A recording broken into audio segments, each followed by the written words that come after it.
Welcome back to the Deep Dive. Today, we are opening up the financial system and really looking at the operating manual for modern banking. We are. Our listeners sent us some source material that, well, it promises to shatter every assumption about how banks make money. And I think we can promise a few genuine moments today. It's such a crucial perspective shift. I mean, for most of us, banks are just where we keep our money safe, right? Yeah. They're the stewards, these trustworthy institutions. Right. But the mechanics we've examined, they reveal that the banking industry is designed with one primary goal, and it's not the steady growth of your savings account. Exactly. We're moving past the usual advice of, save more, spend less. Our mission here is to understand the core incentive structure of the entire industry. We need to know what banks are actually designed for. The fundamental truths of money creation, high margin lending, and of course, profit extraction. Precisely. Because if you're going to interact with banks strategically, you really have to know the rules of their game. So we'll be looking at why your savings balance is likely shrinking in real terms. And how the financial system is set up to let banks create assets pretty much from liabilities. And maybe my favorite part, how the ultra-wealthy use debt, the very thing most of us fear, to continually build these vast tax-efficient fortunes. Okay, let's start with the most common touch point then, the standard savings account. Oh. Looking at the data, banks design these accounts for three things: safety, liquidity, and payments. They are all about convenience and access, not wealth building.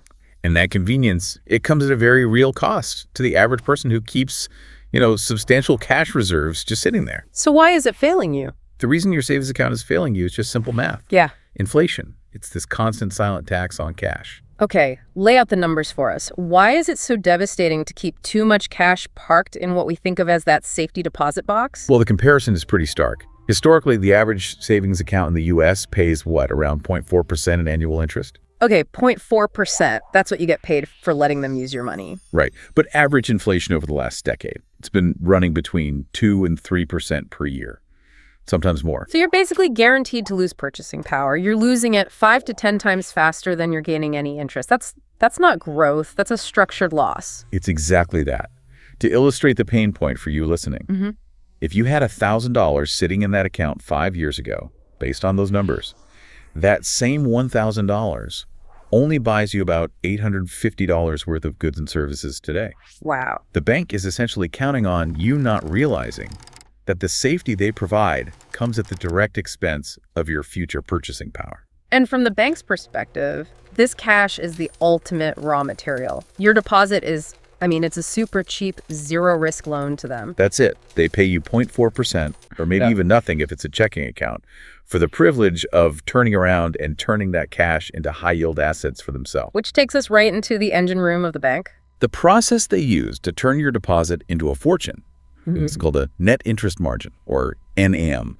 But let's just simplify the term. It's the spread. The spread. Just the simple, massive difference between what they pay you for holding your money and what they charge someone else to borrow it. So they take that cheap, sticky money they got from you and lend it out as a mortgage at, say, 6%, or a credit card at 25%, or a business loan at 8%. And that difference, that is the NM, and that margin is their number one source of profit. So my checking account balance doesn't just sit there. No, absolutely not. It becomes the capital base for someone else's car loan or, a business expansion. It's a brilliant system for them because the sheer volume of these margins, even if they're small in each transaction, generates just vast wealth. But the really mind-bending part is that they aren't just circulating existing money. No. When a bank makes a loan, it literally creates new money. This is the whole mechanism of fractional reserve banking. This is where we go from fascinating to truly foundational. When a bank approves a loan, let's say a mortgage for a new home, they don't physically go into a vault, pull out cash and hand it over. We just type it in. They just type a new deposit amount into the borrower's account. They create new money, really, out of thin air, backed only by the promise of repayment. The sources explain this so well. Say you deposit $1,000. Historically, the bank had to keep a fraction, as reserves. Right. They'd lend out the rest, maybe $900. Well, when that $900 loan is issued, the financial system suddenly contains your original $1,000 deposit plus the $900 they just created for the borrower. The money supply just grew by 90%. Just by the stroke of a digital pen. And this whole mechanism becomes even more, profound when you consider a massive regulatory change that happened pretty recently. Okay. For decades, we were all taught that banks had to hold maybe 10% of your money in reserve. But in 2020, the Federal Reserve changed the reserve requirement to 0%. Wait, hold on. Zero. Zero. So if the legal requirement is 0%, what does that do to the idea that my deposit is waiting for me? Well, it means that legally, banks do not have to hold any reserves against your deposit. Now, of course, they manage liquidity very carefully for practical reasons, but your money is essentially a liability they have already leveraged. This is a foundational shift that is, regulated and documented, but it's pretty much invisible to the public. Okay, so if the net interest margin is the core engine, let's talk about the premium fuel they use, the most profitable products. Nothing comes close to the credit card. Really? Credit cards are the undisputed champion of profit. And here's the irony. The profit doesn't really come from annual fees or transaction fees.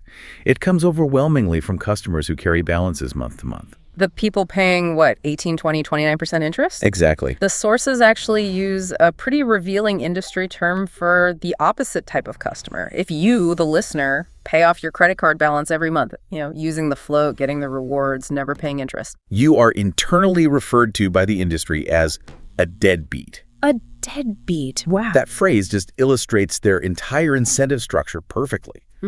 You are beating their profit model. They spend billions on marketing, not hoping you'll pay it off responsibly, but hoping you'll get comfortable carrying that revolving balance.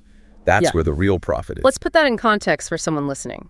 A customer carrying what seems like a manageable $5,000 balance at a typical 20% interest rate is paying the bank $1,000 a year, every single year, just for the privilege of owing money. And that $1,000 is almost pure profit for the bank. And a very similar structure, one that's designed to lock in profit early, exists in mortgages. We're often told mortgage debt is good debt and it builds equity, and okay, that can be true. But the design of it heavily favors the bank, especially in the early years. Right. Take the example from the sources. Buying a $300,000 house with a 30-year mortgage at 6%. Over those 3 decades, you'll end up paying roughly $600,000 total. Meaning $300,000 of that is pure interest to the bank, half the cost of the house. But the structure of that payment schedule, it's intentional, right? It's called amortization. And for the first 10 years of that 30-year term, almost everything you pay goes toward the interest component, not the principal. You might pay faithfully for 8 years and have barely made a dent in what you actually owe. They want to secure the vast majority of their profit up front. Which is why banks are, let's just say, rarely thrilled when a customer decides to make extra principal payments or pay off their mortgage early. It just destroys the long tail of guaranteed front-loaded interest income that they design the whole product around. This contrast between the average consumer and the bank, it really highlights the truth. For most people, debt is an expensive liability. But now we need to shift our focus to how debt is viewed by the ultra-wealthy, because for them, debt is arguably the most powerful strategic tool in their entire financial arsenal. Okay, so that brings us to the great debt divide. For the masses, the higher your risk, the higher your interest rate. Like that 25% credit card. But for the wealthy, their stability and assets translate into incredibly low interest rates, which makes debt an advantage for them. Absolutely. The interest rate is just a sophisticated calculation of risk. If you have assets, a perfect payment history, a stable income, you are very low risk. The bank knows they will get their money back. So they'll happily lend you millions at 4%. Because they have collateral. They can seize if you fail. It's a safe bet for them. And here is the strategic twist that changes everything about how wealth is preserved and grown. The wealthy borrow money to get richer. They borrow against assets they already own that are appreciating in value. Let's run the numbers from the source material because this is fascinating.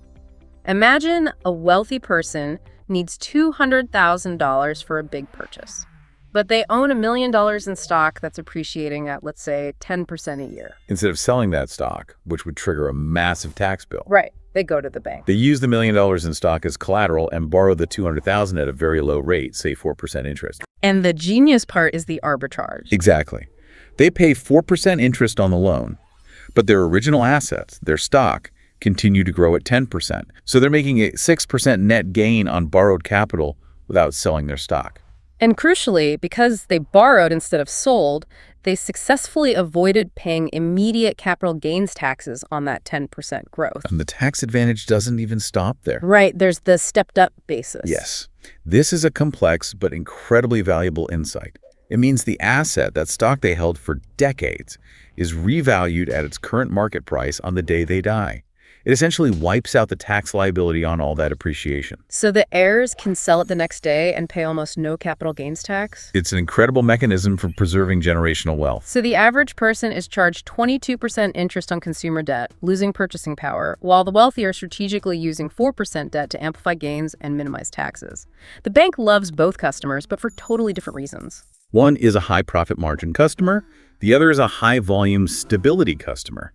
And this complex strategic stuff, it's often managed to a whole parallel system, which brings us to the hidden infrastructure of offshore banking. Which isn't the stuff of movie villains. This is a legal, highly regulated financial environment. Right. It's not what most people think. It's used by individuals and corporations. You often need $1 million plus in assets for very practical reasons.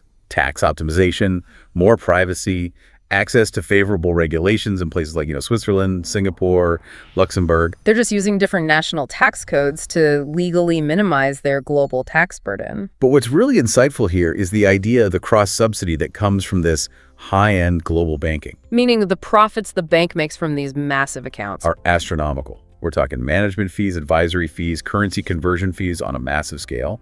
And those high-margin services for the ultra-rich actually help subsidize the basic banking services for the regular customer. So the free checking account I get. It's partially funded by the fees generated from the massive offshore transfers of some multinational corporation. And speaking of those fees, let's focus on one that hits almost everyone, regardless of wealth, foreign exchange, or FX fees. Ah, yes.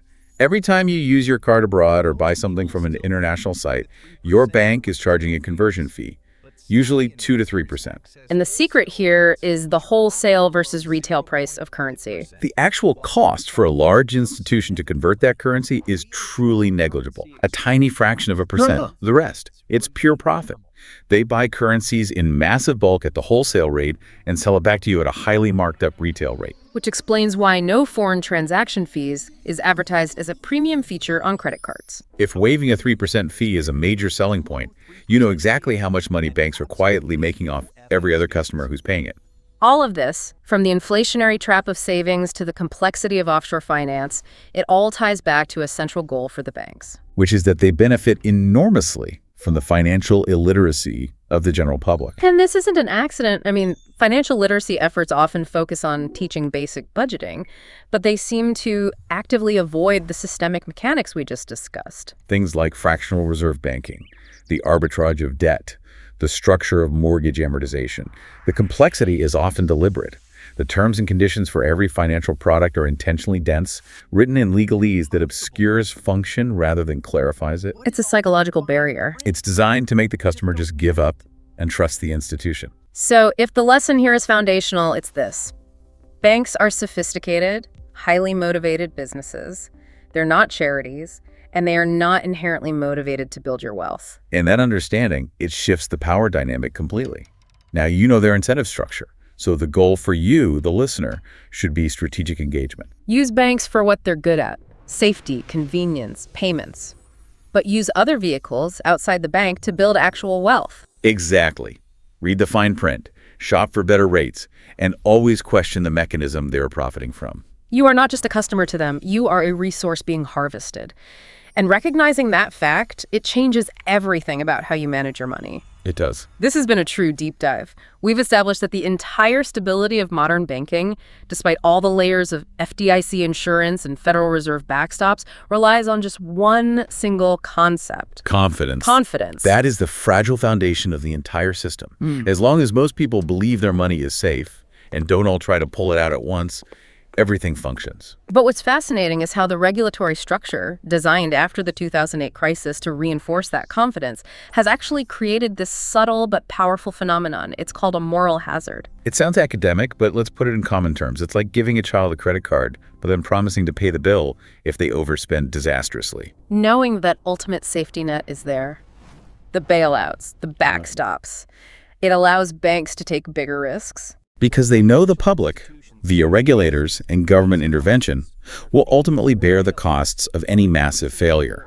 And that raises a really important, provocative question for you to mull over. What does it mean when the very regulations meant to protect us have essentially become a cost tax on banking that gets passed right through to consumers in the form of higher fees, lower deposit rates, and an inflated money supply? The knowledge of who is truly paying for the system's stability. That is perhaps the most valuable takeaway today. Thank you for providing the source material for this truly deep dive. We'll catch you next time.